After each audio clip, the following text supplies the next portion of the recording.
Good afternoon students. आज आपकी chemistry की क्लास में हम लोग चैप्टर नंबर 2 के कुछ इंपॉर्टेंट टॉपिक्स पर डिस्कशन करने जा रहे हैं, जिसमें आज हम सीखेंगे कि सोडियम हाइड्रोक्साइड को हम लोग कैसे करके बनाते हैं, कैसे करके ये हमें फॉर्म होता है। तो देखिए, सोडियम हाइड्रोक्साइड को लेबोरेटरी में बनाने का मेथड क्या है। ये ब्रांड को, यानी कि जो आपका सॉल्यूशन होता है, ठीक है, उसको इलेक्ट्रोलिसिस प्रोसेस के थ्रू बनाया जाता है। ये इलेक्ट्रोलिसिस प्रोसेस क्या होता है, थोड़ा सा समझ लेते हैं। इलेक्ट्रोलिसिस प्रोसेस में आपके पास दो रॉड्स होती हैं, जिसको एक को कहते हैं एनोड, दूसरे को कहते हैं कैथोड। ठीक है, अब एनोड कौन सी होती है, कैथोड कौन सी होती है, ये डिपेंड करता है आपके बैटरी के ये कौन से टर्मिनल से कनेक्टेड है, ये डिपेंड करता है ये। तो जो पॉजिटिव होगा वो आपका एनोड होगा, जो नेगेटिव होगा वो आपका कैथोड होगा। तो ये आपका एनोड है और ये आपका कैथोड है। बहुत ज़्यादा दिक्कत होती है बच्चों को, बहुत ज़्यादा प्रॉब्लम्स क्रिएट हो जाती है उनको एनोड और कैथोड बताने में। एनोड उन्हें समझ नहीं आता क्या होना चाहिए, कैथोड उन्हें समझ नहीं क्यों नहीं आता, क्योंकि वो सिर्फ सिंबल भूल जाते हैं। एनोड ऑलवेज पॉजिटिव होता है, कैथोड आपका ऑलवेज नेगेटिव होता है। ये चीज़ आपके समझ के रखनी है, ध्यान में रखनी है। ठीक है बच्चों, तो ये क्या बन गया आपके पास, कोई एक पॉट बन गया है। इस पॉट में हमारे पास कोई ब्रांड का सॉल्यूशन है, वो कहाँ से एंटर करता है, वो यहाँ से एंटर करता है। ये आपका ब्रांड का सॉल्यूशन अंदर का, ठीक है। और ये हमारे पास कवरिंग दी हुई है, यहाँ से खुला हुआ है थोड़ा सा, ये बंद है, ये भी खुला है थोड़ा सा, यहाँ भी बंद है, इधर ये खुला हुआ है। यहाँ से आपने सोल्यूशन को पास आउट कराना है। अब बीच में एक ये लेयर बन जाती है, एक साइड प्लस का रहता है, एक साइड माइनस का रहता है, और ये आपकी कहलाती है मेम्ब्रेन। ठीक है, क्या है बच्चों, ये मेम्ब्रेन है। इस मेम्ब्रेन का वर्क क्या होगा, ये एक साइड प्लस का देती है, एक साइड माइनस का। ये एनोड है और इस साइड ये आपका कौन सा वाला देगी, माइनस वाला देगी। जिस साइड प्लस होगा तो माइनस वाला, जिस साइड माइनस होगा, ये आपका प्लस का है ना, ये माइनस का है, और इस साइड आपका ये प्लस वाला देखिए। अब देखिए, ब्राइन जो है हमारे पास कोई एक सोल्यूशन है जो किसका सोल्यूशन कहलाता है, जो सोडियम क्लोराइड का सोल्यूशन कहलाता है, मतलब NaCl का सोल्यूशन कहलाता है। ठीक है, ये NaCl का जो सोल्यूशन होता है वो हम लिक्विड फेज में इसका क्या कराते हैं, इलेक्ट्रोलिसिस कराते हैं। क्या कराते हैं, इलेक्ट्रोलिसिस कराते हैं। तब उस कंडीशन में क्या होता है, ठीक है, हमारे पास जो ब्रांड होगा वो किस प्रकार से ब्रेक होता है। ब्रांड ब्रेक होता है NaCl, अगर लिक्विड फेज में है तो ये Na+ में प्लस Cl माइनस में, ठीक है, ये इस फेज में जाके ब्रेक होता है।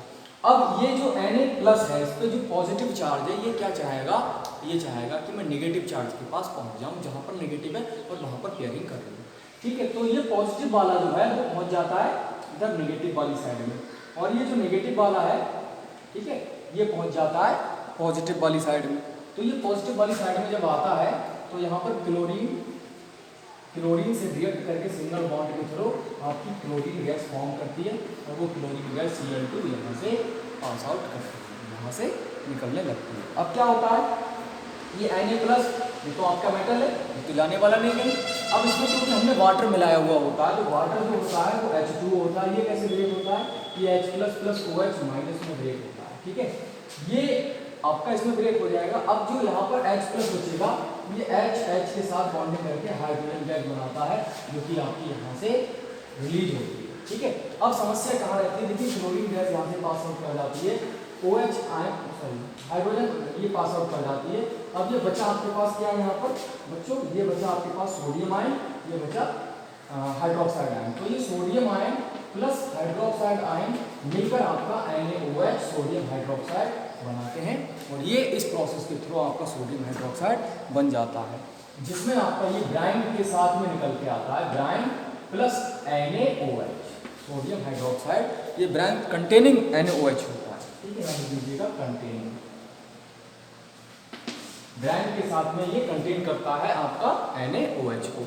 तो ये प्रोसेस आपका लगातार चलता रहता है। ठीक है, देखिए, मैंने बताया था ये क्लोरीन गैस जो Cl- होगा वो इधर भागेगा, और जो आपका Na+ होगा वो इधर भागेगा। तो ये प्रोसेस इधर भी लगातार चलता रहता है। इसके अलावा Na+ भी गया, इधर आपका H+ भी जाएगा, इधर आपका OH- भी आएगा। ये भी तो कंडीशंस होती है।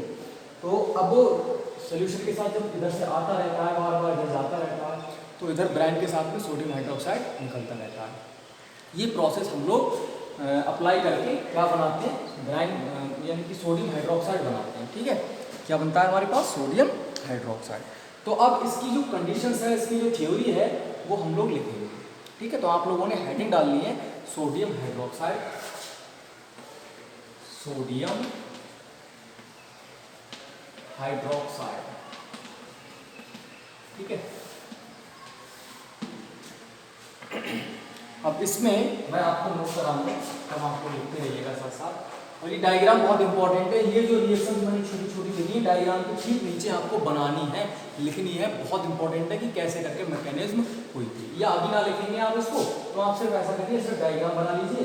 ये जो केमिकल रिएक्शंस हैं, ये मैं आपको अभी दोबारा में करा दूँगा, जब मैं नीचे करा रहा हूँ मैकेनिज्म में जिस बातें करा दूँगा।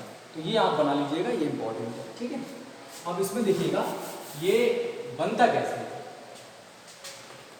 When ब्राइन सोल्यूशन, ब्राइन लिखिएगा sodium hydroxide, brine solution NaOH, sorry NaCl is electrolyzed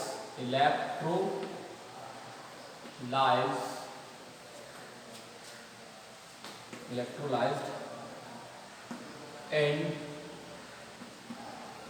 presence of water,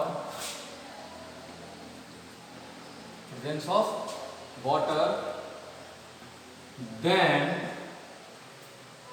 sodium hydroxide NaOH is formed।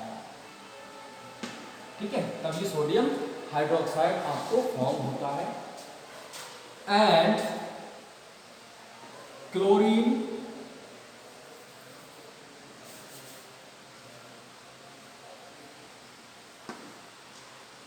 या यहीं पे लिख लीजिए sodium hydroxide comma chlorine and hydrogen gas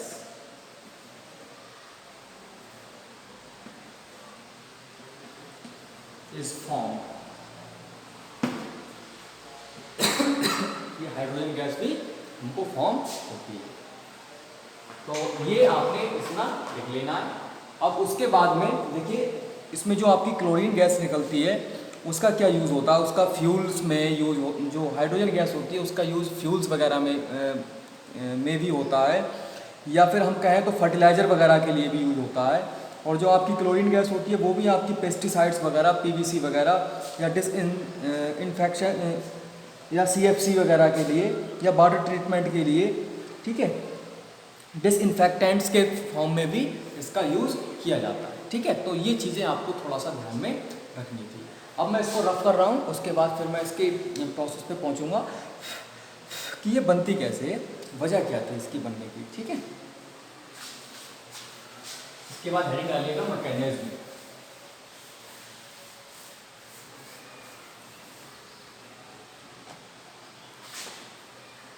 mechanism कैसे करके बनाते हैं। When electricity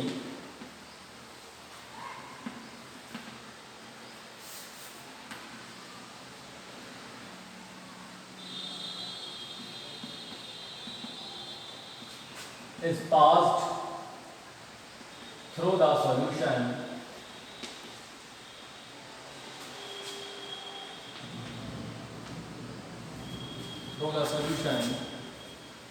then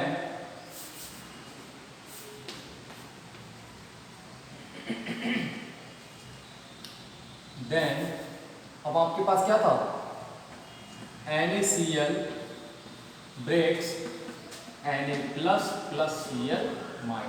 ठीक है, और वाटर क्या था, H2O, ये था H+ + OH-। अब यहाँ पर रिएक्शन लिखिएगा एट एनोड, एनोड पर क्या होता है, एनोड पर आपका जो Cl माइनस होता है वो Cl माइनस जब आप उसमें बॉन्ड बनाते हैं तब आपका क्लोरीन गैस बनती है। और एट कैथोड पे क्या होता है, जो आपका H है वो H के साथ बॉन्ड बनाकर H2 गैस रिलीज करता है। ठीक है, ये कैथोड पे होता है माइनस वाले पे, क्योंकि पॉजिटिव चार्ज है। अब समस्या क्या आती है, इन सॉल्यूशन, ठीक है, या इन पॉट जो भी है आपका, उसमें क्या होगा,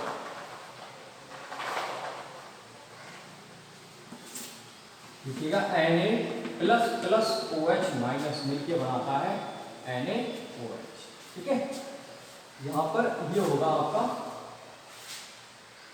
एक्वस सॉल्यूशन जो कि आपको उसमें दे रखा है। ठीक, तो ये आपने कंडीशंस देखनी है कि इस प्रकार से इसका मैकेनिज्म होती है। अब सिंपल से अगर इक्वेशन की बात कर लें हम तो कैसे बनती है, देखिएगा NaCl ठीक प्लस वाटर के साथ रिएक्शन हुई है, आपको दो चीजें मिली हैं, एक क्लोरीन गैस मिली है, एक हाइड्रोजन गैस मिली है। तो हाइड्रोजन गैस यहाँ से मिल जाएगी, क्लोरीन गैस के लिए 2 मॉलिक्यूल्स चाहिए हमको, तो 2 मॉलिक्यूल्स हमने क्लोरीन गैस के लिए, क्लोरीन आ गई, 2 Na बचा। अच्छा, एक हाइड्रोजन यहाँ से मिल गया तो सिंगल O बचा। हमको चाहिए OH, क्या चाहिए, हमको चाहिए OH। तो OH कैसे मिलेगा, उसके लिए आपको क्या करना पड़ेगा वो देखिएगा। तो हमने क्या करना है, यहाँ पर 2 मोल्स हाइड्रोजन वाटर ले लिए। 2 मोल्स वाटर लेने से क्या हुआ, 2 मोल्स वाटर लेने से हमको फायदा ये हुआ कि हमारे पास जो 2 ये 4H थे, 4H में से 2H तो निकल गए, अब बचे 2H और एक बचा 2O। तो ये 2OH बच गया, इसका मतलब कि हमारे पास जो इक्वेशन आ गई वो आ गई 2N, मतलब 2Na और 2OH। तो Na की वैल्यू 2 और OH की भी वैल्यू 2, तो ये सोडियम हाइड्रोक्साइड हो गया 2 मोल्स। तो इस तरह से आपकी इक्वेशन बन गई थी, आपने इसको बॉक्स में बना ली है। ठीक है, और फिर उसके बाद ये नोट कर देना है कि इस प्रकार से हमारा उस फॉर्मेशन ऑफ सोडियम हाइड्रोक्साइड है वो होता है। ठीक है बेटा, तो आज हमने इस प्रोसेस पे स्टडी की है, इलेक्ट्रोलिसिस प्रोसेस पे स्टडी की है और फॉर्मेशन ऑफ सोडियम हाइड्रोक्साइड किया है through the process of electrolysis. Most important topic है, बहुत बढ़िया टॉपिक है, आप इसको एक बार अच्छे से फिर पढ़ लीजिएगा। हालांकि बुक में ऐसा नहीं दे रखा डिटेल में, एक चीज़ मैंने आपको एक चीज़ अलग से बताई हुई है कि किस प्रकार से ये रिएक्शन होती है। ठीक है, तो आप लोग इसका स्क्रीनशॉट ले लीजिएगा और उसके बाद इसको नोट कर लीजिएगा। फिर हम लोग बाकी का जो भी फॉर्मेशन होगा, जैसे कि नेक्स्ट आपका टॉपिक आया है ब्लीचिंग पाउडर CaOCl2, तो ब्लीचिंग पाउडर का जो फॉर्मेशन होगा वो हम लोग कल की वीडियो में सीखेंगे कि किस प्रकार से ब्लीचिंग पाउडर का फॉर्मेशन किया जाता है। आज की वीडियो में हम लोगों ने सिर्फ इतनी ही डिस्कशन करना है। ठीक है, और अगर किसी का कोई क्वेश्चंस वगैरह हो तो वो ग्रुप वगैरह पे डालकर या मुझे पर्सनली व्हाट्सएप वगैरह भी कर सकता है, मैं उसके क्वेश्चन को सिंप्लीफाई करने की कोशिश करूंगा और मैं पूरी कोशिश करूंगा कि उसको मैं नेक्स्ट लेक्चर में, नेक्स्ट वीडियो में खुद ही फुल एक्सप्लेन करूं, जिससे कि आपको अच्छे से बेहतर तरीके से समझ में जाए। ओके बेटा, थैंक यू।